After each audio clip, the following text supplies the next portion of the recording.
2 months ago, I made the video, Understanding Common Infected is the Key to Left 4 Dead 2, which aims to help establish a framework in which Left 4 Dead 2 is approached. But ultimately, while Common Infected knowledge should serve as the base knowledge for Left 4 Dead, how you deal with the Special Infected on top of that will ultimately serve as the make or break points in a lot of cases.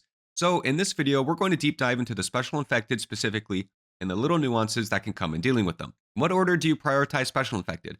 Which resources do you use? As usual, while this channel sometimes bleeds over into versus and survival, we're ultimately going to be discussing things from the expert campaign and realism perspective. The first thing you should know when it comes to Special Infected is to like, share, and subscribe. Thanks. The boomer plays an interesting role in wave management. Basically, to first repeat what I've said on this channel before, boomers do not care about horde timers in general, so there shouldn't ever be a situation in which someone gets boomed on and then commons don't spawn because of some grace period or something like that. But sometimes very niche cases happen, so let's just say that the second boomer vomit comes into play, so are common infected 99% of the time. Everyone probably knows at this point, you just shoot a boomer from a range so that you don't get exploded on when he dies, and sometimes you just gotta keep meleeing him back so that you can shoot from that range. Just keep in mind that if you keep pushing him, he will eventually explode anyways. No melee weapon will save you from this, but also that he basically dies if he gets breathed on. So there are a lot of times where if you hear him, you can just go for the wall bang, and you'd be surprised just how often you can do him dirty like that. The only time I've seen the boomer take damage and not die is when a shotgun was too far away from him, but even a shotgun can one-shot him from a pretty respectable medium distance. There is the odd time that I've seen these like weird kamikaze boomers that just jump down and die but blow up on you in the process, so if you hear a boomer above you, don't rule that possibility out. Also respect that they can push you back onto a ledge, and also respect that your teammates can't see player outlines while they're boomed on, so be wary of making a lot of movement in front of them, especially during the peak of their blindness.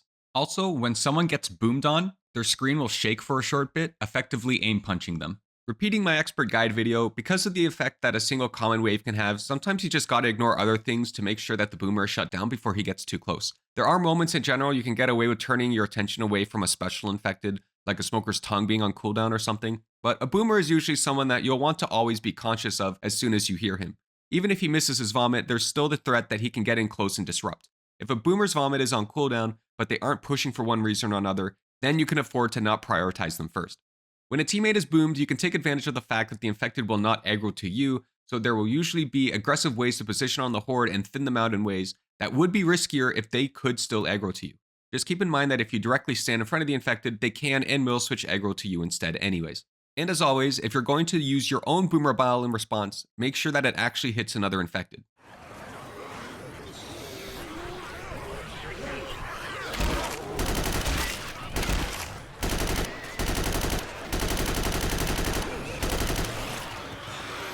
A boomer cannot melee someone while stumbled, at least not in the testing that I did, but I'm sure that it has happened at some points, but they can melee as soon as their stumble finishes. This is a consistent theme we'll be looking deeper into with all the special infected, but something important to know is that a special infected's melee attack is instant, and the damage applies in the first frame of their attack animation.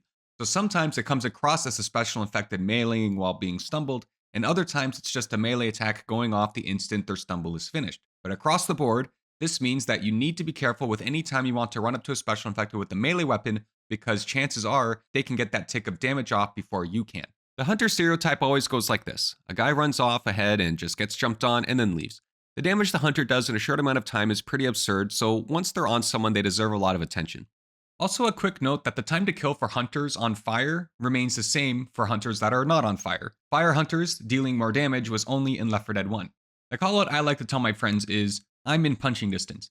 It communicates what they need to know, but also reassures them and inspires confidence in the situation. But in survival or versus, you can't be too close or else you'll get stumbled if the hunter lands on them. But sometimes if you happen to punch a teammate right as the hunter gets on top of them, they won't get shoved off, so that's worth bearing in mind too. You'd have to shove a second time and then they can take a tick of damage from this. In general, meleeing a hunter out of midair is one of the easier things to get a hang of, especially compared to jockey melees, but keep in mind that it can be very hard to melee a hunter if they are initiating their pounce while they are right next to you. To add on to this, if a hunter is trying to pounce on you from a distance or sometimes from downhill going uphill, a lot of times they will land directly in front of you and then pounce a second time. If you can sort of feel this out or see that it can happen based on the hunter's arc, you can time it so that you melee them as they land the first time, and then that's always very effective. From a distance, oftentimes if you damage a hunter, they will do a quick leap away, but I found that if they leap away, they instantly run back to the corner to repeak. So a lot of times you can just hold the angle they leapt into and they'll walk right back into your crosshair pretty quickly. In general, I've never been consistent with killing a hunter out of midair with a head-on melee weapon swing, but the chainsaw is pretty consistent at that. Hunters are also about medium tankiness as far as non-witch and tanks are concerned, so you can shoot a lot of them out of midair too, and that's one of the top 5 things to do in the game. It's always fun to get 1 or 2 shots off on them and then wait for them to pounce before you finish them off in midair. Explosive bullets of course go a long way too in canceling a hunter whether they're on a teammate or in midair. A hunter growls once it has actually started crouching, so when you hear the growl, that's when it's getting ready to strike. But sometimes you can't always hear it over the sounds of a horde or other things going on. Just a heads up that I saw this interesting hunter arc once as it was jumping up a hill. Because of the hunter's high mobility and lack of proper cooldowns, you'll want to keep a tab on him whenever he is in play. The hunter's relationship with stumbles and melee swipes are interesting. For the most part, hunters fall into that category of being able to get an instant swipe off on you if you are in too close and they aren't stumbling. Now, similar to how you can't be too pixel perfect with shoving a hunter off of your teammates, there is a moment at the very end of their stumble animation where if you shove them, a stumble will not occur, and you need to pay attention to this because if you time it wrong, they can still swipe you back and take a chunk of health.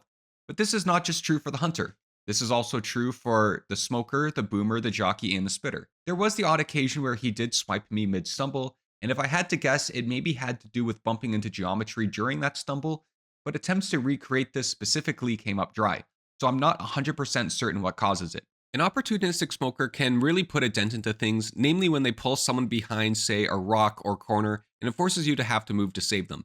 Similar to a hunter, the smoker's time to incap from full health is very fast, but the time to kill incapped survivors is slower. Fortunately, the smokers have a ton of counterplay to them. When a smoker attacks, there's a quick grace period where you can still fire and free yourself. This is aided by the fact that smokers become squishier when they attack. So if you know a smoker is nearby, sometimes it is more efficient to just wait until they attack so you can quickly flick and fire off a shot before turning your attention back to whatever you're dealing with. It is worth remembering that you have less accuracy while you are snared like this. So actually, one of the best counters to smokers are laser sights. If a smoker has a teammate snared, you can cancel it in many different ways.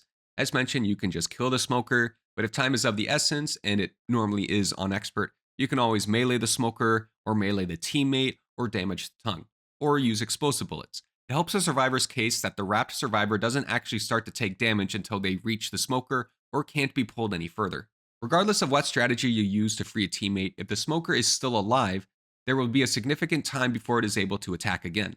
This is often the time you can ignore him for a while. And usually if you make good progress on the map, the smoker won't be able to keep up with you and then it will just die on its own to make space for another special infected on the map. A good way to counter the smoker is to use geometry to your advantage. The smoker simply can't attack you if he can't see you. If you know where he is based on his audio cues, you can get behind something and it will buy you time before he will either stay still or be forced to reposition to try to push on you. And the smoker hates pushing.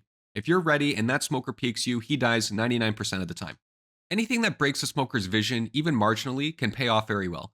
Getting behind a lamppost relative to where he's standing, for example, can break the smoker's tongue and put his attack on cooldown, rendering him a sitting duck.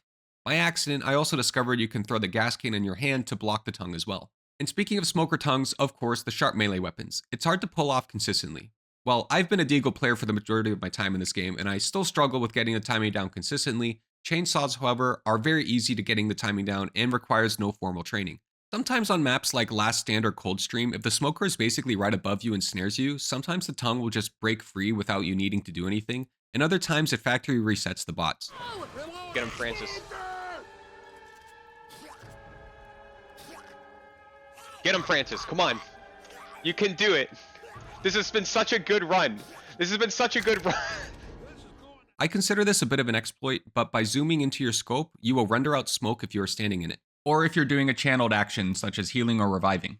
Smokers and shoving are mostly consistent with the hunter, at least in my testing. He never got any swipe off mid-stumble. He was, however, able to get instant swipes off after being stumbled, and about that frame we mentioned earlier, where the wrong timing can mess up the chain, the smoker could not only absorb that off-time shove, but then instantly wrap me afterwards.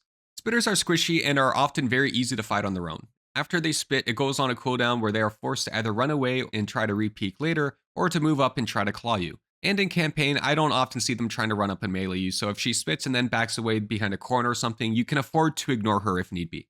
For the obvious weaknesses that the spitter has by itself, a spitter can still one-shot you from full health on expert. The spitter, of course, obviously commands respect if your team is in a tight choke. And when it comes down to avoiding spit, it forces you to reposition on an instinctive level. You will find times where this splits a team apart because some people reposition by pushing forward aggressively, while others move backwards defensively. But it's not always obvious to just move backwards all the time. Sometimes the majority of the spit is behind you, and running back will guarantee you take a ton of damage, while moving forward may put you in more trouble, but then how much more damage you do or don't take is hopefully more or less in your hands. So if you are in a tight space and she spits, you just gotta do what you gotta do and maintain some sort of mental tab of where your team is after the fact. For the spitter, I had this theory that the spit will always travel down. So if you were on a table and the spitter aims at you, it hits the table and then travels down. If you stood in front of the table and then she aims at you, then it stays under the table.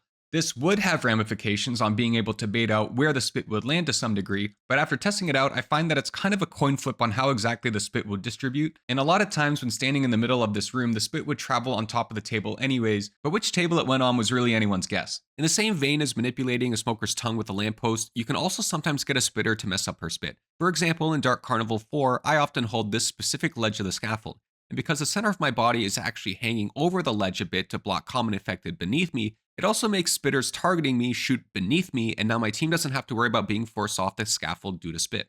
Tooltips suggest that spit does more damage the longer it's on the ground, which is half true. I stood in spit for the first half of its duration, healed, then stood in the spit for the second half to determine how much damage each tick does to you, and here's the graph. It ramps up, peaks at 6 damage per tick, and then drops off quickly. So while it's obviously not a great idea to linger in it, it isn't a death sentence to step in it as it's expiring. Finally, the spitter's relationship with shoves is consistent across the board. Sometimes if your timing is wrong, she'll absorb your shove and swipe you back, although not once did she swipe me mid-stumble in my testing. But she still stands out to me as the infected where you think you can just go in and hit them with a melee weapon, but they get the swipe off before your swing is done for the most part. Something interesting I noticed about the spitter is that when I spawned them in, their instinct was usually to run away and then loop back around to attack. But whenever I shot them at any point, they would stop and spit.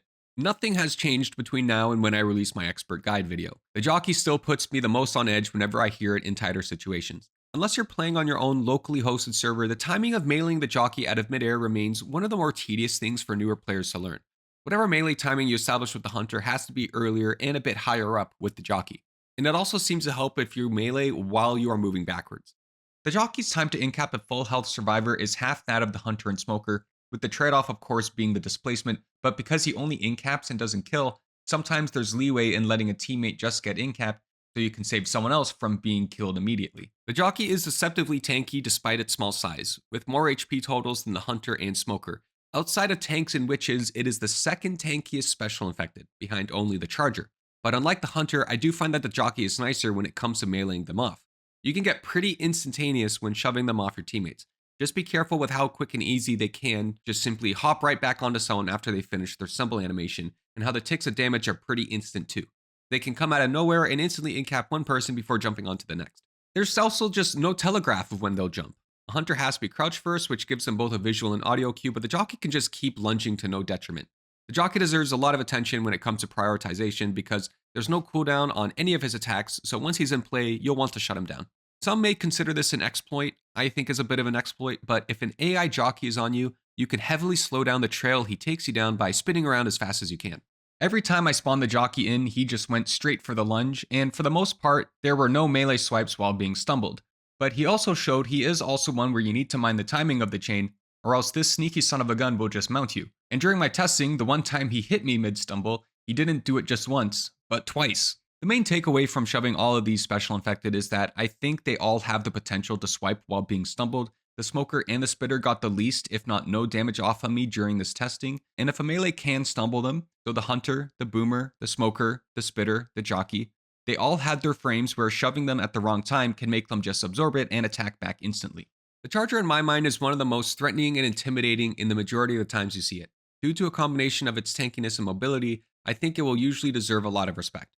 Sometimes when a Charger manages to walk right up to you and punch without charging, to me that tells me that the Charger has put us into the Left 4 Dead 2 chess equivalent of check, but ultimately grateful that it has chosen to spare us. The Charger is the only special infected outside of the tank in which that takes more than one melee swing to kill unless it's a headshot. Charger!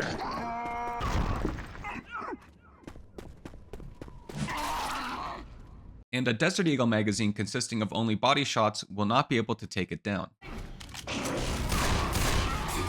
Anyway, it's no secret at this point that the charger becomes tankier while charging.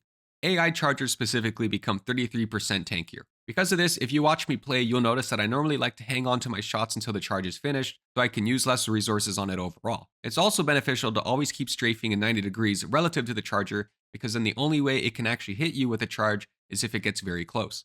And you should be shooting at it during this time too. Depending on the geometry, the charger will keep going alongside the wall while charging without stopping. This can, of course, be a good or bad thing. Sometimes it's how a deja vu drifts into you, and other times it's how it gives you more distance from it. Be careful when it's stumbling after a charge because it can still punch you while in that state. The charger's biggest detriment is that sometimes it is simply dumb and will get its charge stuck on a ledge or to try to charge through a small post or something like that, opening itself up to fire in front of everyone. A failed charger is very real and always very welcome.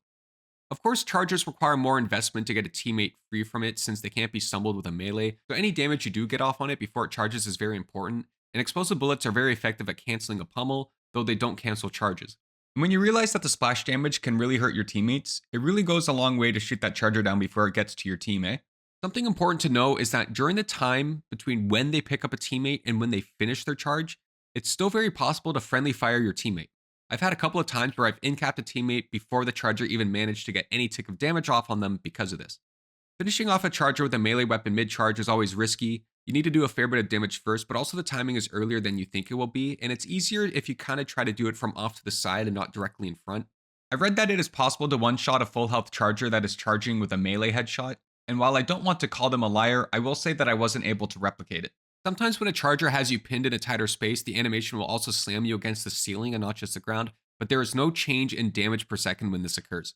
The charger, with all of its strengths, has one drawback in that its DPS is lower, with the slowest time to incap at 9.5 seconds and the time to kill being 34.5 seconds.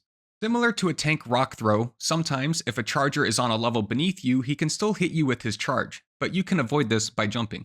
The charger still punching while being stumbled was interesting, in that he can punch you if you are behind or in front of him, but if the punch is when you're in front of him, the stumble will stop altogether. I did also notice that a couple of times when baiting him to pummel Purple Francis so that I could stumble him with explosive bullets for this video, he would instantly stop being stumbled and start punching Francis as he was getting up. Also worth noting that the survivor animation to stand back up from a pummel is longer than the charger stumble animation, so he can still get punches in while your teammate's getting back up. The witch has no shortage of ways to take her down, to the point where there's usually an option so long as you have either a shotgun, explosive ammo, a melee weapon, a sniper rifle, or fire. Or if you're playing realism, a door. By default, I personally like to avoid the witch if she's avoidable. It's simply a fun way to keep yourself immersed in the game, having people go one or two at a time depending on how out of the way she is. But of course, hordes spawning on your team while you're on multiple sides of her is a very real thing that occurs a lot, kind of to the point where you need to assume that it will happen if that's what you choose to do. But if there is a good option to remove her, that's usually one of the better things to do. It's worth knowing that a standing witch will have much more patience in letting people get by her than a sitting witch does. We've already discussed crowning before on this channel. If they're a standing witch, get directly behind of or in front of and blast. They're the easier ones to take care of. I can't mess it up at this point. The sitting witches, I still sometimes choke on. Get in close, wait for them to stand up so that she opens herself up towards you and puts the head that much closer to your shotgun, and do your thing. In realism, it isn't really possible to crown unless it's a wandering witch from the front, which helps your case is that when she gets startled, she kind of freezes for a quick second to, well, be startled. It's while she's standing here that you can take advantage of her exposed head hitbox and fire multiple auto shotgun shots into the head and crown her. I'm not sure how possible it is to do with nighttime witches. I didn't test too extensively, and I died in every attempt. Explosive bullets are also very reliable. I did some testing with every weapon in the game, and on Expert, all primary weapons, except for the grenade launcher, can solo a witch with a full chamber of explosive bullets. But there are some notes, and it isn't automatic. If you have a team, you can just keep chaining stumbles on her while the rest of the team fires at her, and that will be an easy time. But what's important to know is that you need to be hitting her with headshots in order for the explosive bullets to stumble, and some weapons, like the bolt snipers and SMGs, need to be exclusively headshots over and over for it to be enough damage. So anytime you're soloing a witch with explosive ammo, just keep aiming to make as many shots as possible be towards the head and with the intention of chaining her with that stumble for as long as possible. I tried with the grenade launcher, and even if I'm not aiming for her head, whether or not the grenade launcher shot, explosive or not, actually stumbles the witch is pretty inconsistent. Propane tanks, pipe bombs, and oxygen tanks do not seem to stumble witches either, as helpful as that would be. A sniper rifle headshot will stumble a sitting witch, but not a standing witch. But normally, a team all focusing on that single stumbled witch is enough to get her taken out. Also, with long enough distance, any of the sniper rifles can solo the witch with repeated headshots from a long range, but the op definitely needs the most distance. In the short, non-extensive testing I did, the military sniper had the easiest time, the hunting rifle needed a reload at some point, the scout to my surprise managed to get the job done, and the op needed just slightly more room. What's also funny is that if a witch is stumbled, you can keep stumbling her with shoves so people can shoot her during that, or if you can hit her with 4 melee hits during this time, that will kill her as well.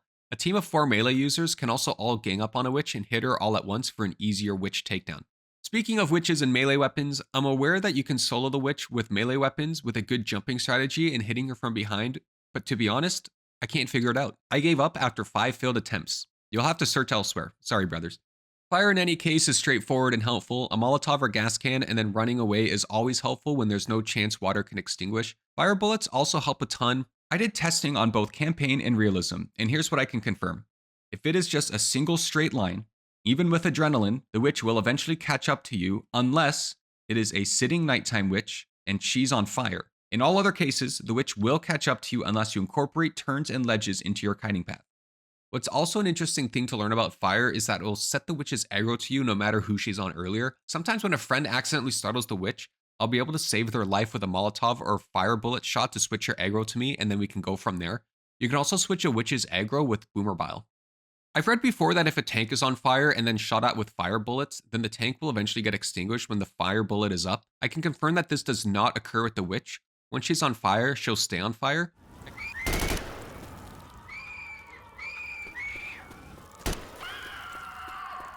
I can also confirm that when I tested it on the tank, fire bullets also didn't eventually put him out if he was Molotov or gas canned first.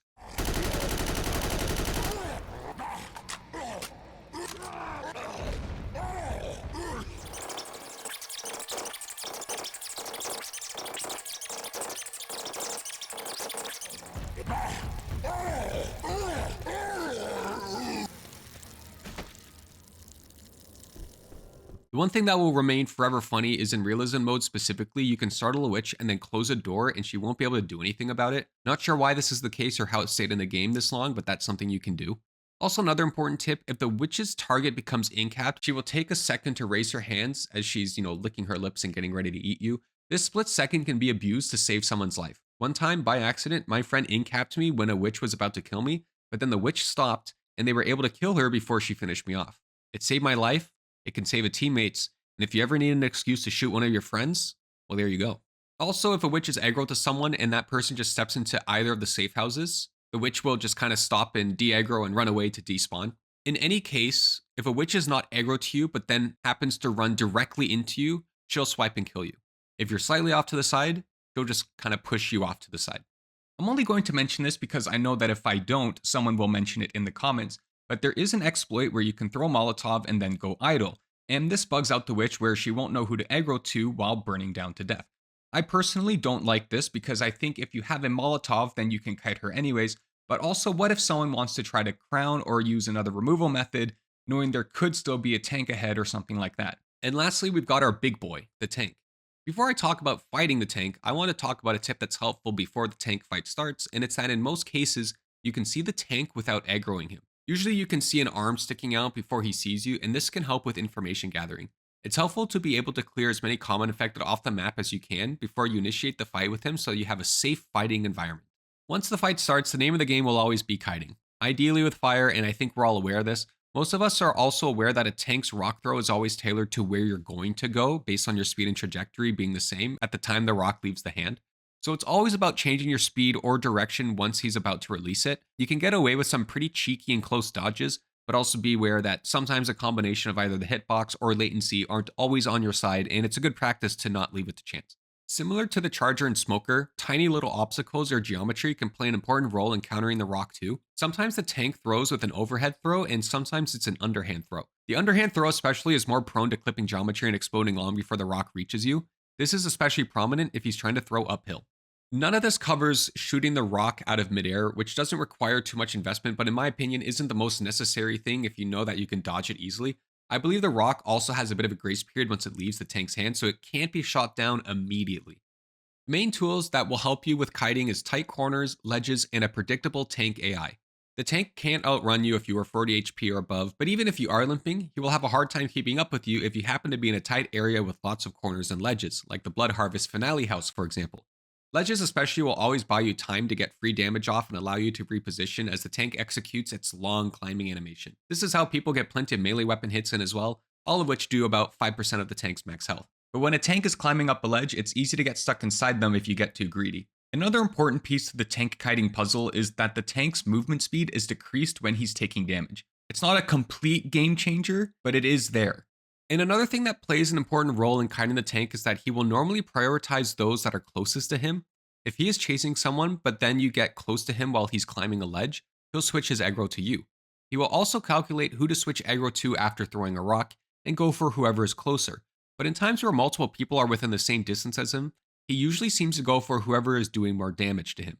And the tank will always switch aggro to whoever goes onto a mounted minigun. What this means especially is that sometimes if it's important to keep the tank away from someone, whether it be because someone else is trying to revive them or because they are of limping health, it's good to always try to be the closest to the tank so that his aggro will stick to you, and then you can keep kiting from there while your team helps with shooting. Just know that auto shotguns actually have a small damage nerf against tanks specifically, but if you are close range and consistently getting a lot of hits in, it's still insanely effective either way. On the topic of DPSing down a tank, just know that technically speaking, the average tank fight, the assault rifles have the fastest time to kill, but auto snipers are also up there, and it's not by a crazy margin. And shotguns can also be very fast if the right conditions are lined up.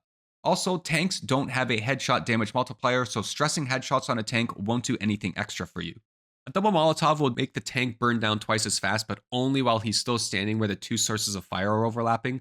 Once he's out of that fiery Venn diagram, he'll burn down at the usual rate. At this point, I am kind of just repeating what's been said before in previous videos, but of course, boomer biles on tanks are generally not recommended unless it's an event where there's a horde anyways, like Sacrifice Chapter 1, for example. Other infected will not spawn while a tank fight is active, but any infected that are already alive will still come into play. If a boomer is alive during a tank fight, they can spawn their own infected. As well, tanks seem to aggro to survivors who have been vomited on too. Tanks on Expert will incap you with one hit before turning attention to someone else, but will always stop to give you just an extra punch or two if they happen to be running back over you later on. If you are currently in the animation of getting up after being charged or pounced or smoked, you're actually invincible to damage. So sometimes in these brief windows, you can actually take a tank punch or a rock throw and not die. It's really the only time in Expert that a tank can punch you and you actually go flying backwards without getting incapped. He's crushing me! And of course, just all the things you got to be wary of that a tank can punch, like a car or a dumpster, etc. To recap the prioritization of Special Infected, the Boomer should be shut down ASAP, and is most likely to be your #1 priority. The Spitter's acid should be walked out of immediately, but otherwise is a low priority. Their acid also doesn't do a crazy amount of damage to incap survivors. The Hunter is a generally high priority, and spikes even higher once they pounce on someone. The Smoker is also a high priority, and also spikes in priority if they snare someone, but if their tongue is on cooldown, then you can ignore for a bit. The Jockey is a higher priority all around, but in a pinch, plays second fiddle to the likes of the Hunter and Smoker. Damaging the Charger from a long range is a high priority, especially when grouped, but if things are going especially crazy and he's pummeling someone, he's one of the lowest priorities. The Witch is the highest of priorities to those she is aggroed on, but if it's going upside down, survivors will just have to accept that she'll kill their teammate and then wander off, and they'll have to focus on other threats for their own survival. The tank ideally should be one of the lower priorities until every other threat is taken care of, which may sound crazy on the surface, but as versus players know all too well, the tank is better piloted like a check rather than a checkmate. A tank by itself is spooky, but a tank after a boomer vomits on you is a death sentence. A tank is spooky, but if a teammate gets pounced or snared on, then they're gone. So that's what I've got for the Special Infected in Left 4 Dead 2. What did you find interesting, new, or is there something I missed? Let me know in the comments, and before I sign off, I want to give a quick update to my hamsters Zoe and Ellis from my expert guide video. Around a year after that video was uploaded, I temporarily moved in with my parents to get house leases aligned with my friend, but during this time, Ellis escaped her bin and was found by my family's cats. Not a pretty sight, and recently on February 8th, 2025, exactly 2 years after I brought them home, Zoe has now passed away peacefully in her bin of old age. So it marks the end of not just an era of my life, but in some ways an era of this channel as well. So just wanted to dedicate a little bit of time somewhere to talk about these two little hammies who were a nice little highlight of my life for a bit. At the time of this video's upload, Zoe has been buried in my hometown and Ellis's ashes were scattered about a stone's throw away. They were sisters, but they still liked their space, as evident that after a couple weeks together, they started to fight, so I had to separate them into their own bins. It was always known to me that hamsters need to be isolated because they'll like kill and eat each other if they share a cage, but the PetSmart employee at the time said, "Oh, we only have robo hamsters and they need to be adopted in pairs because they're so small and they'll get depressed and lonely afterwards." And then that was the first time I've ever heard of that, but who was I to question the pet store employee who was probably making minimum wage? That employee also told me that the little plastic cage was big enough for both of them, which was also pretty untrue and stupid. It's not even big enough for one. Remember, if you're going to get a hamster, put them in their own big plastic bin. I got my plastic bins from Canadian Tire and filled it with bedding. So that's kind of the end of one era. And to start this other era, I've been thinking about this for a while and I was on the fence about it, but I have now made a Discord server, which you can find in the video description of my streams and videos now. This is where you can find future stream schedules as I figure them out and just generally hang out. Just don't be a twat because I kind of don't care too much about whatever. So I'll just ban people. All right, for realsies, that's it from me. Let me know what else you'd like to hear me talk about. In the background, we're doing gold medals on every survival map, so there will be a survival video at some point. But I'm also going to start breaking down every map, so that's our current plans. Be sure to come by and check out the streams on either YouTube or Twitch, and I'll see you guys in the future with some more Left 4 Dead 2 content and streams. Peace. Over there. No, she didn't get stumbled. Over here. Oh, that's intended. That I meant. Wow, I meant for her to just moonwalk past me like that. She got the movement. I'm afraid to get revived right now. Okay, jeez. Dude, what the heck? I just finished like writing and recording the script for the video about Special Infected, and I thought I had everything about the witch covered, and then that happens? Do I have to go back to the drawing board now? What just happened?